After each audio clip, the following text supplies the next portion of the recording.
but the universe was really calling me. I want to be an astrobiologist, and that seemed like it was impossible.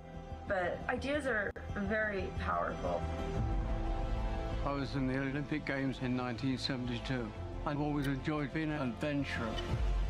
I was flying with my daughter, and there was an ad that popped up. Would you like to become an astronaut? Would you like to go to space? And I said yes. John is one of the most incredible people I've ever met. The fact that he's been following this company for 18 years just for this moment, I think that's very special. For some reason, I seem to attract myself to these experiences. But when I got diagnosed with Parkinson's, I thought, well, that's it. They're not going to accept me. The fact that I'm now going to space with Parkinson's is completely magical. Virgin Galactic is breaking down barriers for space travel and scientific research. From the regulatory side to the engineering side, it's amazing to see all of these pieces come together. The new space age means diversity, imagination, and adventure all will have a home in space. We've built a space line, and now it's time to go. This is revolutionary. My name is Anastasia Mears. My name is John Goodwin. Keisha Shaha. I'm the first person from Antigua to go to space. For me to go into space is hopefully inspirational to all people. It really does just connect everyone. This is for all of us.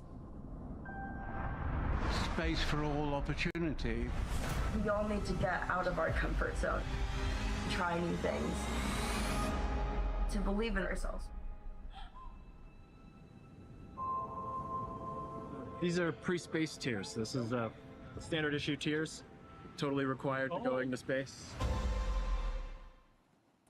Welcome, everyone, and prepare yourself. There will definitely be pre-space tiers.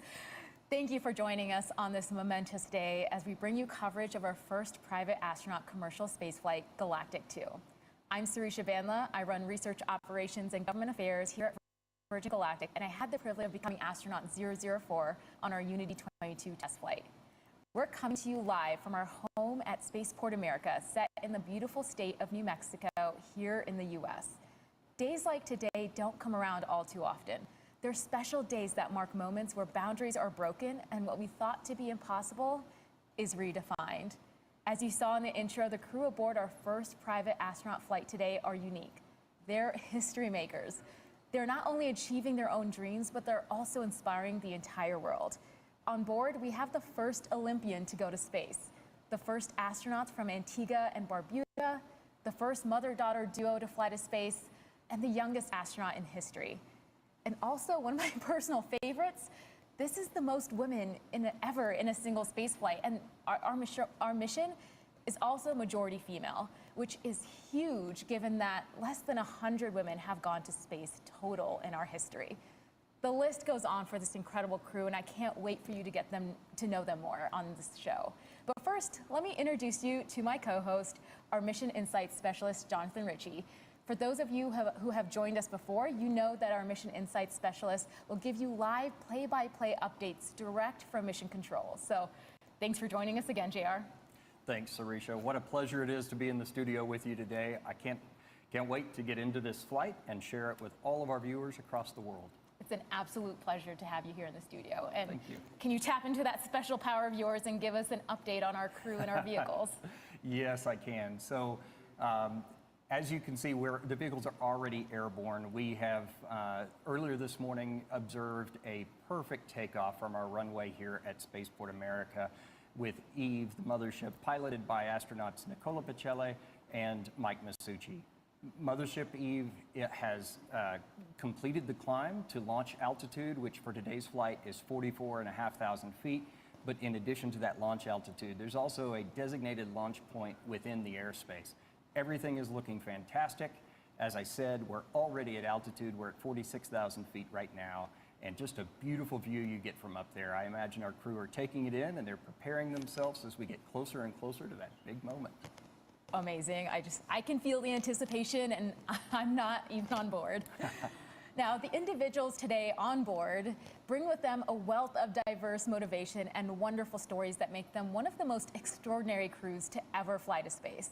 And when I say it out loud, I really just can't help but feel immense pride. It's always been Virgin Galactic's core mission to broaden access to space, giving more people from all corners of the globe more opportunities to experience the wonder and awe of space travel. And today really feels like the start of something very special.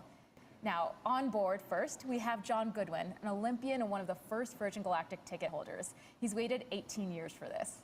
John is joined by Keisha Shahoff and Anastasia Myers, a Caribbean mother-daughter duo who won their seats in a draw that raised funds for nonprofit Space for Humanity. These three remarkable individuals show that the barriers that once existed to becoming an astronaut are being broken down. Now, to date, fewer than 700 people have traveled to space. And not only that, but the rich diversity of humankind is still really truly to be represented.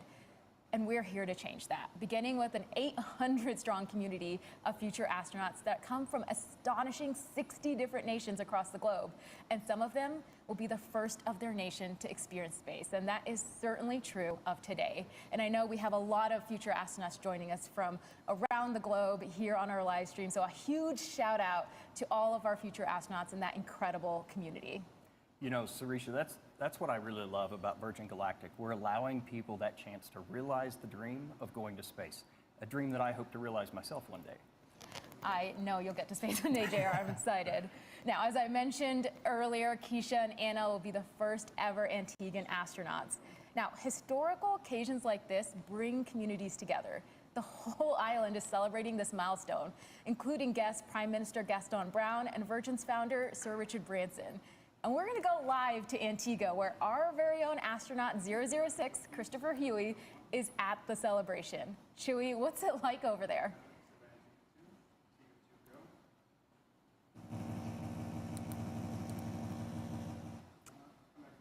All right, it looks like we have a few technical difficulties, so we'll try to check in a little bit later. But I saw some of the celebration, honestly, a bit earlier, and it looked amazing. There was a huge crowd there supporting Anna and Keisha. We saw Chewy give a presentation about the flight to the crowd. It just looked like all of them were having an incredible time. So we'll try to check in a little bit later. Now, we know that space has this amazing ability to bring people together, and that was on full display in Antigua. But there's also a lot of other parties going on as well. And we'll go in and check on those a bit later. So, it's just couldn't be more excited. Now, what looks like, let's go and check in on the people on board. Their stories are so inspiring, and I can't wait to get to go into their stories and have our entire audience join them on their journeys. Now, John Goodwin, let's start with astronaut 11, an Olympian and one of our first ticket holders. Let's take a look at John's story. I've been waiting a quarter of my life on this Earth to go into space. I'm 80 now. The fact that I'm now going to be doing this is completely magical. I watched the landing on the moon with great interest in 1969, and it's incredible to think that I'm here. John is such an interesting man. He is one of the most incredible people I've ever met. He's such a daredevil. This guy lives. I kayaked in the Olympic Games in 1972. I organized an expedition of 14 people. The record still stands today. I seem to attract myself to these sort of things. When I got diagnosed with Parkinson's, I thought, well, that's it. They're not going to accept me. We're going to space despite the Parkinson's. This attitude of space for all is a wonderful thing. Hearing his story makes me realize I'm going to be sharing this mission with such an amazing human. To space. This opportunity is completely unreal. For me to go into space and defy Parkinson's is hopefully inspirational to all people. Now, John Goodwin's community in Stoke, England are watching together. And in New York City, friends are gathered at the Michael J. Fox Foundation for Parkinson's research to watch as well. He's got a huge community supporting him, and he'll only be the second person diagnosed with Parkinson's to fly to space. Next up, we have Keisha Shahoff, astronaut 12. Keisha won 2 seats through a philanthropic fundraising sweepstakes benefiting Space for Humanity, a nonprofit organization. Their mission to send more diverse humans to space and change perspectives resonated with Keisha and encouraged her to enter. Let's take a look at Keisha's journey. In my dreams, I'm always flying. 3, 2, 1, release. I've lived all my life by the water, but I feel more connected in the air. My first interest in space really started when I was 2 years old, just looking up in the skies. How can I become an astronaut? Being in the Caribbean, I didn't see how that was possible. So slowly I started letting that go. But the universe was calling me.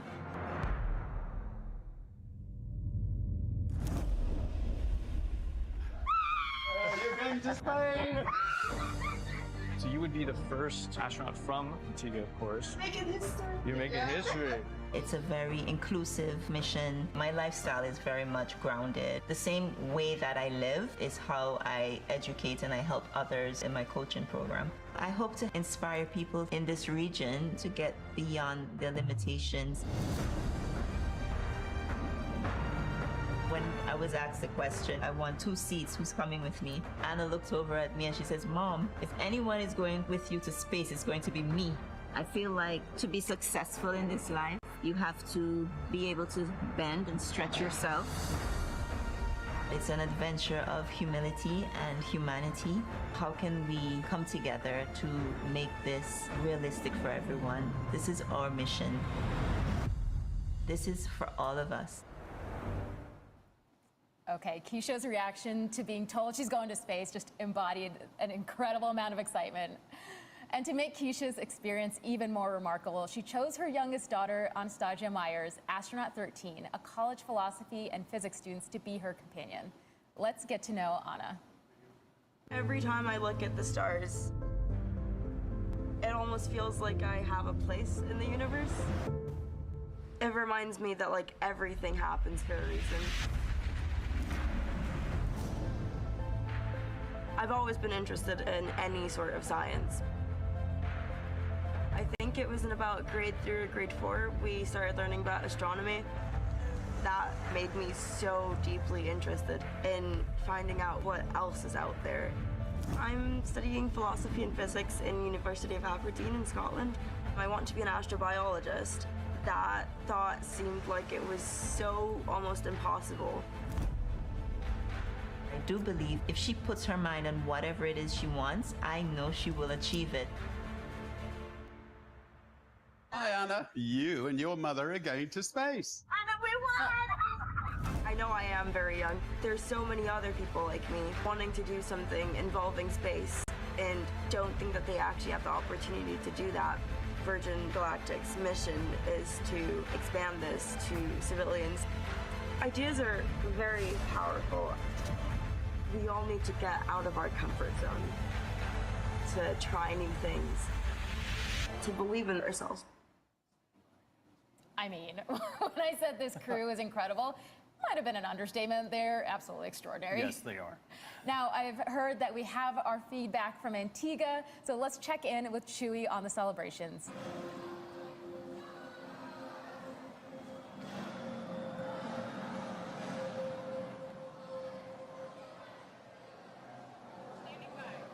Make sure they know to bring the audio down. All right, testing. 1, 2, 3. Am I in? We're good?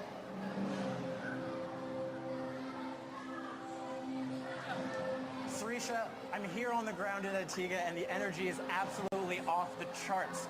Now, we're coming right off the heels of Carnival, and we are gathered here for an amazing watch party where the people are gonna go crazy. Space has this amazing ability to bring people together, and And we've got waving flags, we've got music, we've got dancing, maybe a little rum, I don't know. But everyone here is really excited for Keisha and Anna. Back to you in the studio, Sarisha. Amazing. I can feel the celebration. It's amazing. I can feel the energy. It's incredible. Now, going to our pilots who are going to be taking our dynamic crew to space, I want to introduce our commander of Unity, astronaut CJ Sturcow, a retired Marine test pilot and former NASA astronaut. Sturcow is a veteran of 4 space shuttle missions and 3 Virgin Galactic Unity missions. He's the first person to launch to space from 3 different states. Piloting Unity today is Kelly Latimer, who has logged more than 6,700 hours in her 32-year flying career. Kelly also operates as our Senior Director of Flight Test. This will be Kelly's first space flight, and she'll become one of only a handful of women to pilot a commercial spacecraft. And joining the crew in the cabin is my fellow Unity 22 crewmate, Beth Moses. Beth is our chief astronaut instructor overseeing all the training and preparation of the Galactic 2 crew. Beth is flying with the crew to continue to evaluate the spaceflight experience for our future astronauts. Now, speaking of our future astronauts, JR, how are we looking? Well, we are about 4.5 minutes out from release. That's an estimate based on our expected time of arrival at the release point, and that gets closer and closer to being accurate as we get closer and closer to that release point. So at this point, 4.5 minutes out, that's a fairly accurate estimate. All right, you know, space flight is not just a trip to space. I know we're following our crew to their release altitude, but it's an experience that starts well before the rocket lights. And this crew has an amazing amount of supporters behind them. Their friends, families, and communities around the world they're inspiring. Let's take a look at some special messages sent in for this crew. Former NASA astronaut Ron Guerin here. I can't wait for you to hear. 3, 2, 1, release, release, release. Keisha and Anastasia, good luck on their space trip. You truly are an inspiration. My heartfelt wishes for a safe and a meaningful space flight. Remember that you carry with you the dreams of so many others as you carry us all closer to the stars. Anastasia, now you are representing the university faculty in space. I'm just sending a message to all the students and the community that our dreams can come true. Congratulations to my cousin Keisha. I'm so happy you put the energy out there, and Virgin Galactic, you caught it. We knew you were born to fly. You're going to be inspiring a whole generation of young Antiguan and Barbudans. Hi, I'm Keisha. I miss you a lot. And I'm happy your dream came true. Good luck to the entire crew, and especially Anna. We're so happy for you. We're supporting you, and we're all here for you. This is just a huge historic moment. I'll be watching from here in Australia. Here in the UK. From Antigua. From Iceland. From Edinburgh. Godspeed. Bring me back a Mars bar. Now, as astronaut Ron Guerin said, at this point, we're getting close to our release point. So I'll turn it over to our Mission Insight specialist, Jonathan Ritchie, to take us through some of those final checks and talk us through what happens after release as well. Thank you, Sarisha. So at this point, the pilots are ensuring that the spaceship is in its launch configuration. You know, after I just said that time estimate's pretty accurate at this point. Well, we went and adjusted it. So we're about 3.5 minutes out right now and currently conducting our L-4 checks. That's a series of checks that we accomplish at designated points on our flight profile to ensure that the spaceship is go for launch.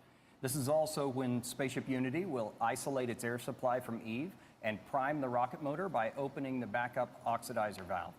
Once these actions are complete, the pilots will seek clearance for release from the MCC, that's shorthand for the Mission Control Center. The MCC team consists of experts across various departments and disciplines within the company, and they're verifying these checks with our crew every step of the way. For me, this is where I really start to feel the anticipation building and get excited. I can only imagine what it'd be like to be on board right now. This is really the time when the anticipation builds. All you're thinking about is that release point and getting into that boost, and honestly, getting into space. It's gonna just, it's so exciting. And I just heard the L-4 checks are complete. So as you just mentioned, that release point, right after that, the crew lights the rocket motor, and Unity's trajectory to space starts in that horizontal release position before turning towards space, a maneuver that we refer to as the gamma turn. And then the rest of the rocket motor burn occurs in the vertical. We're now 2 minutes out from release. The rocket motor boost was one of my favorite parts of the flight. Seeing the Earth drop away and seeing space come into view is just absolutely exciting. And of course, our vehicle gives our customers the best view of Earth with the amount of windows we have. Yes. So we are go for release on time. That's about 1:40 from now.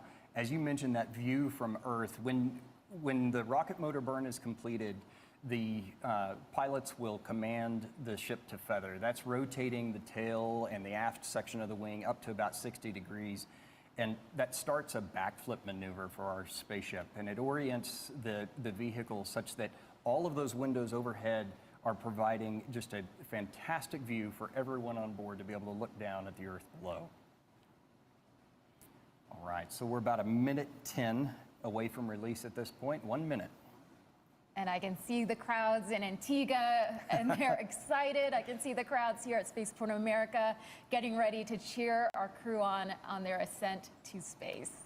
So the last set of checks that will be done, we refer to as the L-30, or 30 seconds to release. And that's when the Spaceship Unity pilots ready and arm the launch pylon. And that allows, once we get to the designated point in our flight profile, for the mothership pilots to engage the release and set Unity free. We're now 30 seconds away from release. The very last preparation that the pilots in Spaceship do before release is they push that control stick all the way forward, ensuring that we have a perfect separation. We're 15 seconds. 10.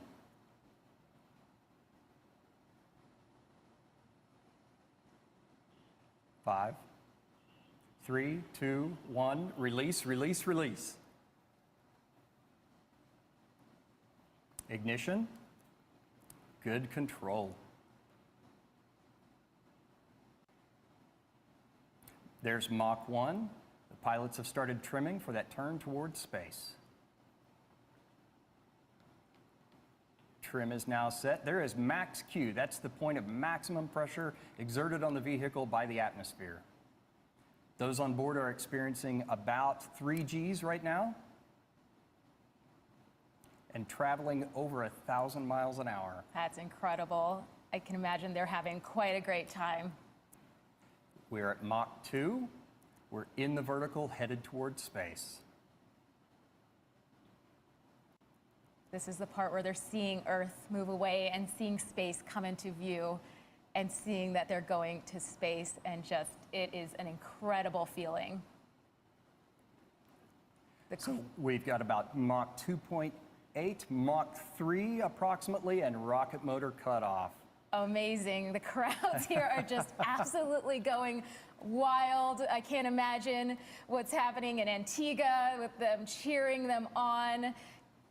That's incredible. Awesome. Go Keisha, go Anna, go John. So everybody on board has been cleared to unstrap and enjoy that zero-G experience. The pilots have unlocked the feather. That's the preparation so that they can raise the feather here momentarily. They're engaging the RCS as well. The feather is now starting to move on its way up. Everyone's up out of their seats just it's incredible. They're all, I know, it's amazing. They're all going to the window and taking in this just absolutely incredible view of Earth, the planet where all of their experiences are held. Everything they've ever known is down below. The feather is all the way up. We have a predicted apogee of about 289,000 feet. That is amazing. Our crew looks like they're having an absolutely incredible time, and they are officially astronauts. Welcome to space. Woo. Congratulations to John, to Keisha, to Anna on becoming astronauts today, and a special congratulations to our Unity pilot, Kelly, for her first space flight. And welcome back to space, CJ and Beth.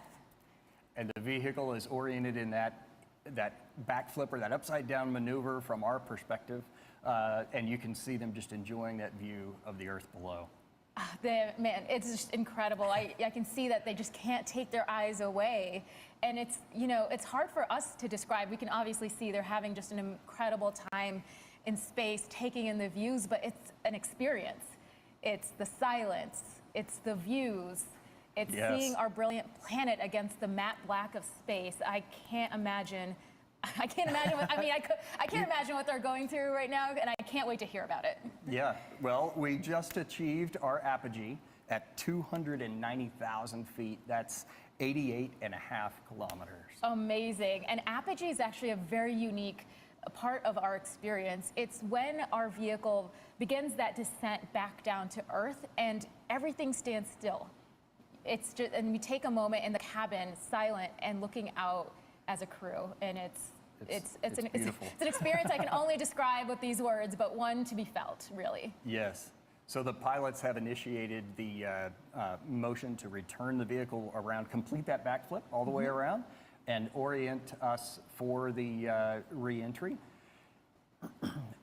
They've just made the return to seat call. They do that before we get to about 0.1 Gs. The pilots tell the passengers when to return to their seats, and then it's something that our training team has made very natural and intuitive, even though you're in that reduced G environment. Yeah, absolutely. During the days up leading to training, it's something that all of our crew practice. Our cabin is very purposefully designed to allow for our crew to get back into their seats.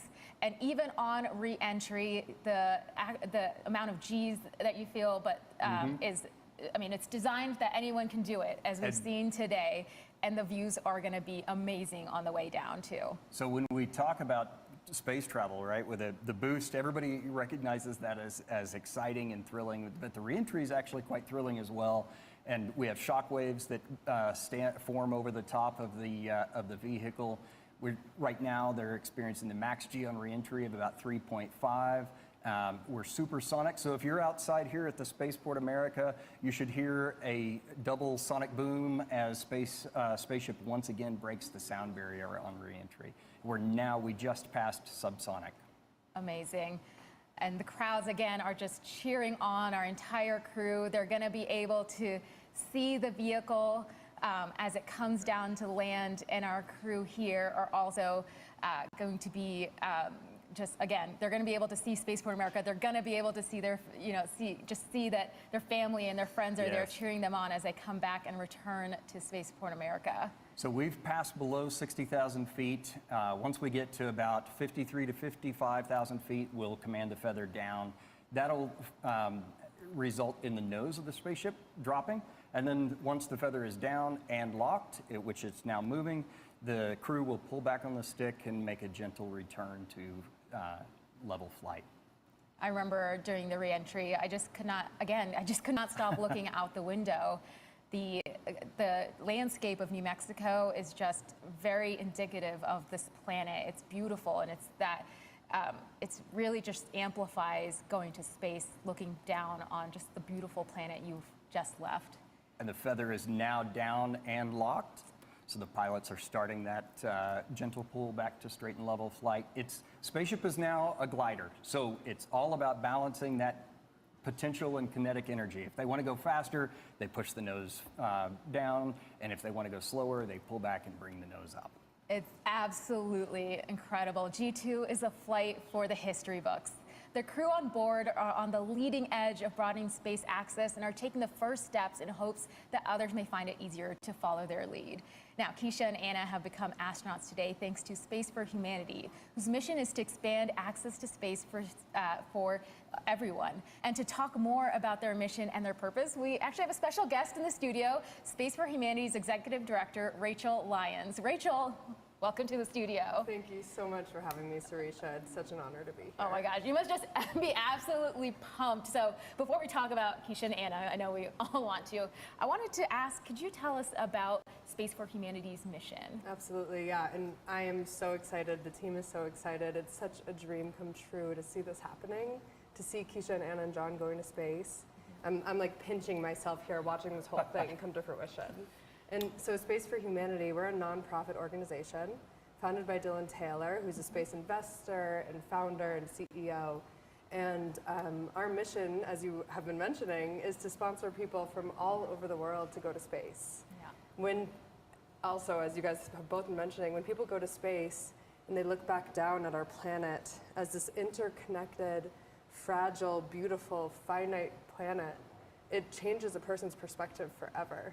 Yeah, As you spoke about so absolutely. beautifully, yeah. And so we're really passionate about giving that perspective to as many people as possible by sending people who can be representatives for different areas and nations and places that haven't necessarily had exposure to this. And then so they can come back down and be that for the people from their country, the people in their communities. Yeah, I mean, could you talk a little bit more about that? What impact do you see your citizen astronauts having, or what impact do you hope that they'll have upon return to Earth? Yeah, so we've sent 2 people to space so far. Of course, we're so grateful for this partnership with Virgin Galactic to send Keisha to space, and then more soon. That no announcements yet, though. And so in terms of the impact that we hope that they have, I would say that it's different depending on the person. And we can't predict what that is. But what we're looking for is people who are committed to making a difference in their communities, people who have a track record of success, people who have a track record of doing things that make a difference in the world, people who are natural leaders. And so the hope is that each of them come back down and make a difference in a way that's true for them. And like I said, we can't predict that. It's not prescriptive. And depending on the cares and the passions of the individual, it'll look different. Absolutely. And so that's the cool thing about Keisha and Anna going to space and just watching, you know, the people that are impacted and their unique message that Virgin Galactic has done such a beautiful job of capturing. It's just amazing to watch. Yeah, I mean, actually, speaking of Keisha and Anna, you've seen their journey from when they were selected. You were there. Yeah. So maybe you can talk about, you know, being there, Keisha's reaction to her journey, training for spaceflight, being here on site, and then you saw her go to space. What impact have you already seen that journey make? Yeah, so we were there just about 2 years ago, a little bit less than 2 years ago now. Myself, Richard Branson, some other Virgin Galactic team members, and other people that were part of the campaign. And so I had the honor of going to Keisha's house, and we knocked on her back door and we surprised her. And Richard Branson's face just, you know, greeting her when she opened the door. That's where we saw the screen. Yeah, exactly. Which you saw in person. Exactly. And so, you know, that was a dream come true, because that was the first time we had ever given someone a ticket to space. And so to watch this now 2 years later, and also to watch the impact that she's having on Antigua. I mean, I've been to a handful of space launches at this point, and I don't think I've ever met someone from the Caribbean at one of these space launches. And so now there's reporters, there's people from Keisha's community, you know, there's people who are telling me what their flag means and what it means for them as a nation to have Keisha be going to space, Keisha and Anna. Yeah. It's incredible to watch, and she is an inspiration. They are both inspirations for so many different demographics, so many different groups of people, and as I mentioned before, their messages are profound already, and they haven't even seen the Earth from space yet. Yeah, I mean, they represent such an incredible community. Of course, Antigua, Barbuda, Caribbean, mothers, daughters, college, university students, women. It's the boundaries they're breaking is just absolutely mind-blowing, and they're just the first. There's going to be many more. So I know you're eager to get back and cheer them on as they come into land, but anything you want to say just to close out and, you know, just tell us about your excitement for Keisha and Anna landing and being there to cheer them on. Yeah, no, I mean, I guess all I'll say is I've had the pleasure of spending some time with Keisha. After we surprised her, she and her husband gave me a tour of the island for a day afterwards, and for her, this is like the biggest dream of her life. And she gets to bring her daughter on that too. And so I think that's what I will leave everyone with, is just imagining what it would be like for someone who's dreamed of this forever to get to go and have this experience and be cheered on by her entire community. It's absolutely incredible. I know you're going to be right there when they get back to give them the biggest hug. Yeah, definitely. Can't wait. Amazing. So speaking of cheer, let's check back in Antigua with Chewy. Access to space for everyone. And to talk more about their mission and their purpose, we actually have a special guest in the studio, Space for Humanity's Executive Director, Rachel Lyons. Rachel, welcome to the studio. You must just be absolutely pumped. So before we talk about Keisha and Anna, I all want to ask Srisha, I'm here with the Prime Minister of Antigua and Barbuda, and we just witnessed something absolutely amazing. Prime Minister, what does this mean for Antigua and Barbuda? Well, it's the most significant event for the people of Antigua and Barbuda and the Caribbean. This is certainly a major achievement, and an achievement that will help to inspire great ambitions of the Antigua and Barbudan people. We're very proud of the courage and certainly the resilience of Keisha and her daughter. And we are just very happy. Thank you. As you can see, sorry. Thank you, Mr. Prime Minister. Okay. So sorry. 20 minutes past. We're good. 20 seconds goes fast. All right, we got it. Oh, amazing, amazing, amazing. The energy in Antigua is just incredible. I can feel it. The energy here at Spaceport is absolutely amazing as we welcome our crew back as they come in for landing. Now, let's take it over. JR, can you give us an update on their progress back to Earth? Yeah, I sure can. We're, at this point, just under 12,000 feet. Kelly was at the controls there for most of the glide. CJ has just resumed control of the flying the spaceship. So the approach checks are in work. They've planned to manage their energy management as you do with a glider, and now hitting those waypoints as they come in to runway 34 here at Spaceport America. So that's south to north on the runway. For those non-pilots tuning in, those numbers represent the first two numbers on the magnetic heading of your compass. So 34 is 340 degrees. So we're doing a turn to final right now, and that's a left turn so that CJ, the pilot, the commander in the ship, has a view of the runway. The landing gear is now down and locked. And we're about 7,500 feet. Amazing. Again, I've said this before many times, but the crew have this incredible view, not only of the New Mexican landscape, but of our spaceport facility, which is this incredible facility where they spent the last few days bonding with their crew and training with their crew. So, of course, it holds a special part in their hearts, and they get to see that view on their way down. So we're 1,000 feet above the runway. The runway here is about 4,500 feet or 500 feet. Pre-flare, that's pulling the nose up and taking advantage of the ground effect. It's extra lift you get when you're close to the ground. We've crossed the threshold. That's the beginning of the runway.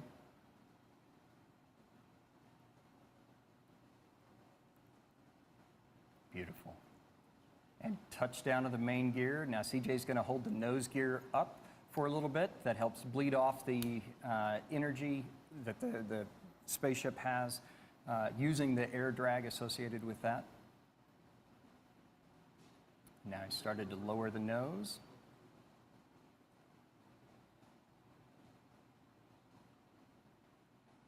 And the nose gear is now down. So at a designated airspeed, the pilots have the option to apply the brakes or not. They can let the vehicle roll to a stop. We have plenty enough runway here. They are applying the brakes today, so. We have 12,000 feet of runway here at Spaceport America. 12,000 feet of runway and 200 feet wide, so plenty of room. And full stop. Oh my gosh, amazing. That is absolutely incredible. What a beautiful landing. Congratulations to everyone on board. We saw beautiful flying from our Eve crew and brilliant work by our chase pilot, all of whom are still in the air right now. Thank you to everyone on the ground here at Spaceport America who made this day possible. Continue following us on social to hear more about our incredible astronauts and see more from this incredible flight. Now, we'll continue the celebration here as we wait the arrival of our other vehicles.